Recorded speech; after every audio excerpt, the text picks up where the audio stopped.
మరి బేతలి అనేటువంటి గ్రామంలో మనం ఉన్నాం. ఇప్పుడు లాజరు సమాధిలో మేమందరం కూడా ఇక్కడ నిలబడి ఇక్కడ ఉన్నటువంటి విషయాలను ఇక్కడ మేము చూస్తూ ఉన్నాం. మరి మనందరికీ తెలిసినటువంటిది బైబిల్ గ్రంథంలో ఉన్నటువంటిది.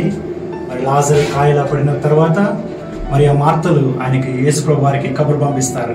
మీ యొక్క స్నేహితుడైనటువంటి లాజరు కాయలుగా ఉన్నాడు, మరి వచ్చి స్వస్థపరచమని అడిగినప్పుడు ప్రభు ఇంకా 2 దినాలు ఆలస్యం చేస్తారు.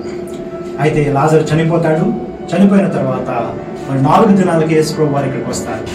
వచ్చినప్పుడు అప్పుడు మరి వారు ఏడుస్తారు. ఏడ్చినప్పుడు యేసుక్రీస్తు ప్రభు వారు మరి ఆయన ఎక్కడ ఉంచారని చెప్పినప్పుడు ఈ యొక్క సమాధి దగ్గరికి యేసుప్రభు వారిని తీసుకుని వస్తారు.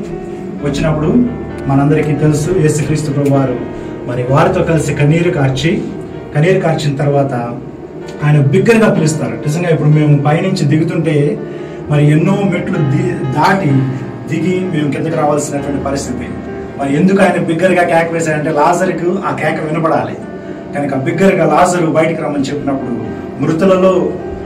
మృతుల లోకంలో ఉన్నటువంటి లాజరు యేసు ప్రభు యొక్క స్వరాన్ని విని ఆయన ఈ స్థలాన్ని నుంచి, అంటే మనం నమ్మేటువంటిది లేకపోతే ఆర్కియాలజిస్ట్ మనకి చెప్పినటువంటిది, ఈ స్థలాన్ని నుంచే ఆయన లేచి తన శరీరానికి ప్రేత వస్త్రాలు మరి చుట్టబడి ఉంటుండగా ఆయన లేచి బయటికి వచ్చినట్టుగా ఈ మెట్లన్నీ కూడా మరి ఎక్కి బయటికి వచ్చారని చెప్పి మనకి అర్థమవుతూ ఉన్నది.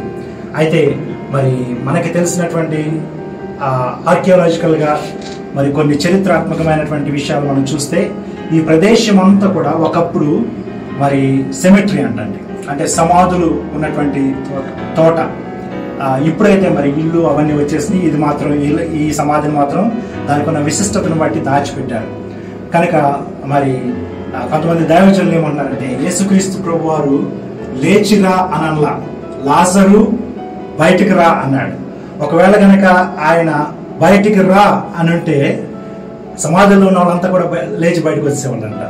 అందుకని యేసు ప్రభు వారు స్పెసిఫిక్గా లాజరు అని పేరు పెట్టి పిలవడానికి కారణం ఏంటంటే లాజరు బయటికి రా అంటే ఆయన ఒక్కడే బయటికి రావాలి, లేదంటే సమాధుల్లో ఉన్న వాళ్ళందరూ కూడా పునరుద్ధరణ చెంది ఆయన మాట విని ఆయన మాట యొక్క శక్తికి వచ్చేసి ఉండేటువంటి వారు. కనుక మరి ఎంతో శ్రేష్టమైనటువంటి మరి బైబిల్లో మనం చదువుతాం ఈ స్థలాల గురించి. ఈరోజు ఈ స్థలాలు మనం చూడగలుగుతున్నాం, కొంతమందికి చూపించగలుగుతున్నాం.